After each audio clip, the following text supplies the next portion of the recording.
नमस्कार, मैं हूं आपके साथ मयंक मिश्रा। आज 25 जुलाई है, 25 तारीख है और इस वक्त की सबसे बड़ी खबर, सऊदी और हूती लड़ाकों के बीच शुरू हो गई है जंग। देखिए, जिसका अंदेशा था वही हुआ। हूती और सऊदी आमने सामने हैं और ईरान की मिसाइल्स ने लाल सागर को घेर लिया है। देखिए, ये बड़े डेवलपमेंट्स हैं। सऊदी अरब के नेतृत्व वाले गठबंधन ने यमन के हुदैदा पोर्ट में हूतियों के सैन्य ठिकानों पर एयर स्ट्राइक्स की है और जिस तरह से दो सऊदी के जहाज जला दिए गए थे, एंसेलिया और लायला, उसके बाद ये कार्रवाई की गई है, ऐसा सऊदी का कहना है। और सऊदी का जो नेतृत्व वाला गठबंधन है उसकी तरफ से एयर स्ट्राइक्स की गई और हुदैदा प्रांत में हूतीस की जो मिलिट्री बेसेस हैं, मिलिट्री ठिकाने हैं जहां पर मिसाइल लॉन्चर्स भी हैं, इनको निशाना बना के हमले किए गए। Saudi Arabia has launched strikes on Yemen's Houthi-held city of Hodeidah, the group's foreign ministry has said, in the largest escalation of the conflict amid the regional war between the United States and Iran। America और Iran के जंग के बीच हमने जो है वो Hudaydah में Houthi के ठिकानों पर हमला किया है, इस तरह की खबरें हैं सामने। इसके अलावा हूती के जो सबसे बड़ा एक गढ़ माना जाता है पश्चिमी तट पर, कामरान आइलैंड है, कामरान द्वीप है, इसके ऊपर भी एयर स्ट्राइक्स की गई हैं। 2022 में हूती और सऊदी के बीच जो सीज फायर हुआ था अब वो टूट चुका है और मिडिल ईस्ट में एक नई जंग का आगाज हो चुका है।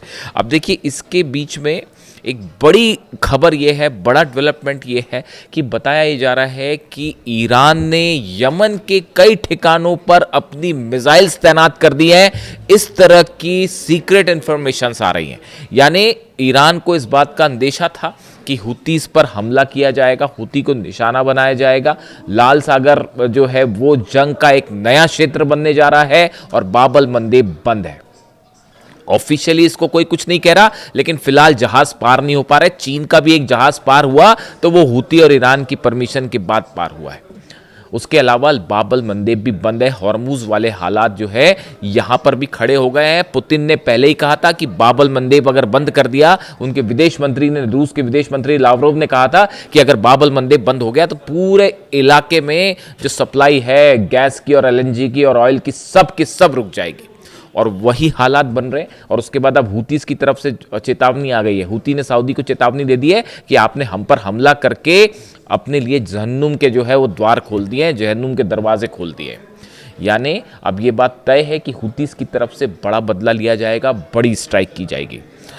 यमन में इस समय प्रदर्शन चल रहे हैं, लाखों लोग सड़कों पर हैं और बड़ा बदला लेने की मांग कर रहे हैं। यानी सऊदी और हूती के बीच एक नया जो है वो चैप्टर अब यहाँ से खुलता दिखाई दे रहा है। इसके अलावा देखिए, बड़ी अहम खबर जो ये है कि पिछले 24 घंटे के अंदर करीब यानी बीती रात जो है वो अमेरिका की तरफ से ईरान पर कोई हमला नहीं हुआ। ये बड़ा डेवलपमेंट है और इसकी बड़ी वजह यह है, देखिए, डोनाल्ड ट्रंप की तरफ से एक बार फिर बयान आया है। इसकी दो एस्पेक्ट हैं। पहला एस्पेक्ट ये कहता है कि डोनाल्ड ट्रंप जो है, अमेरिका एक बड़ी स्ट्राइक की तैयारी में है ईरान के ऊपर, जिसमें अब की बार इजराइल भी शामिल होगा और कई अरब देश भी शामिल हो सकते हैं, ब्रिटेन भी शामिल हो सकता है। यानी मिल के ईरान पर हमले की तैयारी है, क्योंकि अमेरिका तो अकेला कुछ नहीं कर पा रहा है। अब देखिए, डोनाल्ड ट्रंप से जो बयान आए हैं, डोनाल्ड ट्रंप ये कह रहे हैं we are locked and loaded, हम जो हैं हमारी मिसाइलें तैयार हैं। लॉक्ड एंड लोडेड ये शब्द का इस्तेमाल करते हैं वो कि लॉक्ड एंड लोडेड, हमारी मिसाइल तैयार है, लेकिन हमारी ईरान से बातचीत भी हो रही है और ये बड़ा हमला करने की जरूरत पड़ेगी नहीं पड़ेगी अभी पता चलेगा। अब ये बातचीत किसके साथ हो रही है, कौन हो रही है, कपोल कल्पनाएं हैं ये डोनाल्ड ट्रंप की और कुछ नहीं। देखिए, कोई बातचीत नहीं हो रही, दूर दूर तक कोई सवाल नहीं है और ईरान की तरफ से तो वार्निंग आ गई है। उनके जो मेजर जनरल अली अब्दुल्लाही हैं, कमांडर ऑफ ईरान, खतमुल अनबिया के सेंट्रल हेडक्वार्टर के जो स्पोक्स पर्सन है, उनकी तरफ से उन्होंने कहा है कि ईरान में जितने लोगों को अमेरिका ने मारा है, खास तौर पर इस हमलों के दौरान जो ये पिछले 13-14 दिनों से हमले हो रहे हैं, उन सबका बदला अमेरिका के सोल्जर्स की मौत से लिया जाएगा। अमेरिका के सैनिकों को मारकर ये बदला लिया जाएगा जो ईरान के लोगों पर हमला किया है और आम लोगों को जो मारा गया है। यानी हालात देखिए क्या है। अब ये बात कहाँ से आई कि जो है वो ईरान से हमारी कोई बातचीत हो रही, ऐसा कुछ नहीं हो रहा। तो ये बात डोनाल्ड ट्रंप ने क्यों कही, इसके पीछे की हकीकत ये है कि अमेरिका के डिफेंस सिस्टम बुरी तरह से तबाह हुए हैं। चाहे कुवैत की बात कर लीजिए, चाहे जॉर्डन की बात कर लीजिए, चाहे बहरीन की बात कर लीजिए, चाहे कतर की बात कर लीजिए, इन चार, इराक, इन 5 लोकेशंस पर अमेरिका के डिफेंस सिस्टम पर मिसाइल्स बरसी हैं। और हालात ये हैं कि अगर जब तक उसको रिप्लेस नहीं किया जाएगा तब तक जंग करते हैं। तो इन देशों में एक भी अमेरिकी सुरक्षित नहीं है। यही बात मैं आपसे कह रहा था। अब ये देखिए, ये रिफ्लेक्ट हो रहा है, आपको कोरिलेट करके देखना पड़ेगा। डोनाल्ड ट्रंप जंग से पीछे तब हटते हैं जब मार खा रहे होते हैं, जब अमेरिका हारना शुरू हो जाता है। और देखिए, मैं तो एक और बड़ा दावा कर देता हूं, कई लोगों को आपत्ति होगी इस बात पर। अभी तक मैं लगातार ये कह रहा था कि ईरान किसी सूरत में नहीं हारेगा, ईरान किसी सूरत में नहीं हारेगा। अब एक कदम आगे बढ़ के दावा लीजिए, अब ये जंग ईरान जीत रहा है। ईरान ने बड़ी लीड बना रही है अमेरिका के ऊपर, और ये बात अमेरिका को समझ में आ गई है। अकेले तो ईरान को कुछ किया ही नहीं जा सकता, और मिलके भी कर लोगे तो क्या कर लोगे। आप किए थे ना, पिछले 40 दिन हमले किए थे, क्या कर पाए। देखिए, पेट्रियट सिस्टम तबाह हुआ है, थार्ड सिस्टम तबाह हुए, एक नहीं 5 लोकेशंस पे सोल्जर्स मरे हैं। और नए हमलों के जो बाद की जो कैजुअलिटी के फिगर्स हैं वो भी बाहर नहीं आए। जो अभी लेटेस्ट हमले हुए हैं, खासतौर पर कुवैत में जो हमले हुए बेसिस पे, वहाँ पर कितनी कैजुअलिटी है उसके हमले आंकड़े अभी सामने नहीं आए। ईरान की तरफ से बड़े भयंकर दावे किए गए कि सैकड़ों अमेरिकी सोल्जर्स को निशाना बनाया गया है। अब उसमें क्या कैजुअलिटी होती, कितने घायल होते हैं, कितने नंबर्स आते हैं, उसमें टाइम लगेगा। लेकिन जो डोनाल्ड ट्रंप ये डिफेंसिव मोड में आ गए हैं अचानक से, या तो ये देखिए फिर से हमले की तैयारी है, बड़ी कोऑर्डिनेशन चल रहा है, वो डिफेंस सिस्टम उड़ गए, उनको रिप्लेस किया जाएगा, ब्रिटेन को शामिल किया जाएगा, इजराइल को शामिल किया जाएगा, और फिर से स्ट्राइक की जाएगी। या तो एक तरीका ये है, आप कुछ भी कर लो, डोनाल्ड ट्रंप चुनाव हार रहे हैं। वो जो मिड टर्म पोल है वो गया हाथ से, आप देख लेना है। अब हालात ये है कि अगर जंग करते हैं तो जंग में भी पिट रहे हैं बुरी तरह से, और अब जीतना है तो अब वो मिल के शायद कोशिश हो इस तरह की कि एक हमला किया जाए। लेकिन उसका भी अंजाम क्या होगा आप देख लीजिए। अंजाम, जब आप किसी देश पर हमला करते हैं तो आप कैलकुलेट करते हैं ना कि इससे हमको कितना नुकसान होगा। तो वो जो नुकसान वाली लिस्ट है वो बहुत ज़्यादा बड़ी हो जा रही है। ईरान ने जो प्लान तैयार कर रखे, हम अलग से बात करेंगे। नेटो पर हमले की तैयारी में है ईरान, और नए बेसिस अमेरिका के वो दहलाने की तैयारी में है ईरान।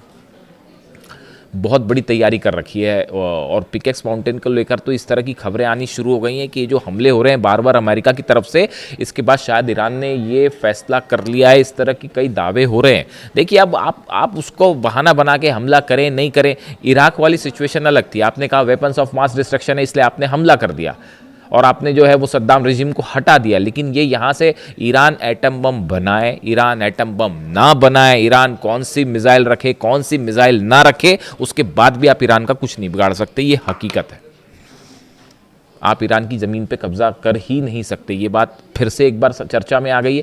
और हालात ये हैं कि मार्को रूबियो के बीच में, माफ़ कीजिएगा, ये जो ईरान जेडी वेंस के बीच में और पीट हेग्सेथ के बीच में पूरी टीम 2 पार्ट में डिवाइड हो गई है डोनाल्ड ट्रंप की। एक कह रहे हैं कि भैया बातचीत से मामले को हल कर लो और वहाँ से वापस निकल आओ, और दूसरे जो हैं वो जंग वाला जो एक लॉबी है जो जंग करना चाहती है वो जंग वाले मामले में। यानी डोनाल्ड ट्रंप की टीम ही 2 फाड़ हो चुकी है ईरान को लेकर। और ईरान का रुख बिल्कुल साफ़ है। अहमद वाहिदी साहब के हाथ में कमान है ईरान की, और उनका रुख बिल्कुल साफ़ है कि अब किसी भी चीज़ में 1 इंच भी समझौता नहीं होगा। यूरेनियम, वो सब बातें हवा हो गई। यूरेनियम देना वेना, इधर जाना उधर जाना, सब खत्म हो गई। डोनाल्ड ट्रंप खुद कह रहे हैं कि अगर बातचीत हो भी रही है लेकिन अंजाम क्या होगा पता नहीं। अंजाम कुछ नहीं होगा जनाब। अब ईरान आपकी एक बात नहीं सुनेगा, और जितना आप जंग को लंबा खींचेंगे, आप जितना जंग को लंबा खींचा जाएगा उतनी बड़ी जीत की तरफ ईरान बढ़ रहा है। हकीकत अब ये हो गई है। और इस सूरत में जो मुलाकात हुई है, देखिए इसमें ये एक और बड़ा डेवलपमेंट है कि ईरान के विदेश मंत्री अब्बास अराक्ची साहब की लावरोव से और वांग यी से, चीन के विदेश मंत्री से एससीओ समिट में जो मुलाकात हुई है, इस मुलाकात में काफ़ी सारी चीज़ों पर डिस्कशंस हुए हैं। जिस तरह से रूस पर हमले किए जा रहे हैं यूक्रेन की तरफ से, वो अमेरिका करवा रहा है हमले, तो सब जानते ही हैं। वहाँ पे वो हमले हो रहे हैं। नतीजा ये है बाबल मंदेब बंद हो गया है। ये जो रूस के, देखिए इनसाइड स्टोरी समझिए आप, हो ये रहा था कि रूस की ऑयल रिफाइनरीज जल रही थी, हमले हो रहे थे यूक्रेन के, अमेरिका और यूरोप के हथियारों से हमले हो रहे थे, रूस की ऑयल रिफाइनरी पे हमले थे, रूस के तेल के कारोबार को रोकने की कोशिश चल रही थी। इधर बाबल मंदेब बंद हो गया और रूस ने धमकी दी थी विदेश मंत्री ने जो कहा था कि बाबल मंदेब बंद कर देंगे, बाबल मंदेब भी बंद है और हॉर्मुज भी बंद है। इसीलिए कल डोनाल्ड ट्रंप कह रहे थे कि नहीं, हमें तो हॉर्मुज की कोई ज़रूरत नहीं है। इस तरह के बयान आ रहे थे। हकीकत ये है कि अगर ये सिचुएशन कंटिन्यू हो गई लंबे समय तक, उसके बाद क्या करोगे आप? तब तक तो इलेक्शन भी सामने है, नेतन्याहू भी हार रहे हैं इलेक्शन, इस तरह की खबरें भी आनी शुरू हो गई हैं और इस तरह के दावे शुरू हो गए हैं। इजराइल में जो इलेक्शन हो रहे हैं, नेतन्याहू भी हार रहे हैं वो चुनाव। तो ऐसे में अब हालात ये है कि सऊदी और हुतीज आमने सामने हैं और लाल सागर में जंग का नया चैप्टर खुल गया है। और उसके साथ जो एक बड़ा डेवलपमेंट ये है, वो जो जहाज़ उतरा था ईरान का, जो पहले सना में इंटरनेशनल एयरपोर्ट पे उतरने वाला था और फिर मिसाइल दाग दी गई और उसको उतरने से रोका गया, फिर वो हुदैदा में जाके उतरा प्लेन। उस प्लेन्स में क्या क्या चीज़ें थी और ईरान से क्या क्या मटेरियल यमन सप्लाई भी हो चुका है साहब, और वो locked and loaded he position में है। यानी अगर हुतीज हमला करना शुरू कर दें फुल फ्लेजेड, तो आप लाल सागर से जो है वो तो पूरी तरह से उसको ब्लॉक कर देंगे। कैसे खोला जाएगा पता नहीं। और सऊदी इस समय कोई भी लंबी जंग करना ही नहीं चाहेगा। ये डोनाल्ड ट्रंप के दबाव की वजह से भले वो उलझ रहे हैं इधर उधर, लेकिन आप देखिए हर देश का जो सेना होती है उसका फ्रेम ऑफ माइंड होता है, वहाँ के लीडर्स का फ्रेम ऑफ माइंड होता है। वो ये बताता है कि वो किस एस्केलेशन को तैयार है। आप ईरान को देख लो शुरू से, आज से नहीं पिछले 30 साल से देख लो, आप अली खामेनी साहब के समय से ही देख लो, वो टिट फॉर टैट करते हैं। अगर आप नुकसान पहुंचाओगे तो आप नुकसान लो। यही बात कही थी ना उन्होंने कुरान की आयतों का जिक्र करके। अली खामेनी साहब के आखिरी संदेशों में से एक संदेश यही था, और इसी को गांठ बांध लिया है ईरान की सेना ने कि भाई इसी तरीके से हल हो सकता है कि जो आप पे जैसा हमला कर रहा है उसको वैसा ही जवाब दीजिए। यही पॉलिसी थी अली खामेनी साहब की, और इसी पॉलिसी पे अहमद वाहिदी साहब चल रहे हैं और इसी पॉलिसी से आज घुटनों पर हैं। 5 महीने हो गए आप खड़े हुए हैं दरवाजे पे, अंदर जाने की हिम्मत नहीं कर रहे आप। कितनी बड़ी बड़ी मिसाइल्स हैं।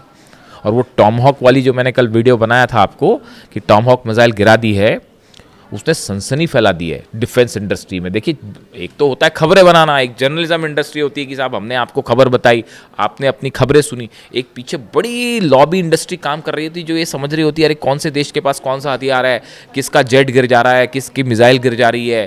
तो अगर एक भी F-35 गिर जाता है तो वो इंटरनेशनल मीडिया में कहानी शुरू हो जाती कि अरे ये तो गिर गया प्लेन। वैसी जो है वो टॉमहॉक मिसाइल को ईरान का मार गिराना, और वो मलबा भी दिखा रहे हैं साहब उसका वो रैकेज भी दिखा रहे हैं गिरा हुआ। तो टॉमहॉक मिसाइल को मार गिराना अपने आप में ईरान के लिए बड़ा अचीवमेंट है डिफेंस सिस्टम के लिए। अब कौन सा डिफेंस सिस्टम है अभी वो चीज़ें साफ नहीं है। ईरान अपने साथ लगातार, देखिए जो दूसरी जंग रही इसमें ईरान ने बड़ा सरप्राइज़ ये दिया कि ईरान ने वो मिसाइल्स का इस्तेमाल किया जिस पर लगातार रिसर्च चल रही थी, उसको एडवांसमेंट किया जा रहा था। मतलब ये जो खबरें थी इस तरह से CIA या मोसाद के पास कि ईरान की मान लीजिए खुर्रमशहर 4 मिसाइल है, तो उनके पास ये जानकारी थी कि ये 2000 से 2200 किलोमीटर तक हमला कर सकती है। वो दाग दी तो वो चली गई 2500 के ऊपर, और पता चला नई रेंज जो है वो खुर्रमशहर 5 पे भी काम शुरू हो गया, और हो सकता है वो 5000 किलोमीटर दाग दे। वो ब्रिटेन में तैयारी हो रही है कि इधर से मिसाइल आएगी तो क्या होगा। वो जो बेसिस से B-1 बॉम्बर्स उड़े हैं जो हमला कर रहे हैं ईरान पर पिछले 14 दिनों से, वो ईरान ने उसको भी रॉयल एयरफोर्स के उस बेस को भी जो है वो निशाने पर ले लिया है। डिएगो गार्सिया भी निशाने पर आ गया है। इस पर चलिए अलग से बात करेंगे, लेकिन अभी हालात ये हैं कि अरब और हूती के बीच में एक नया, सऊदी के बीच में नया चैप्टर खुल गया है, और अगले कुछ घंटों में तय हो जाएगा कि ये मामला किस तरह से आगे बढ़ता दिखाई दे रहा है। इससे जुड़ा जो भी अपडेट है आप तक पहुँचाऊँगा। Thank you so much.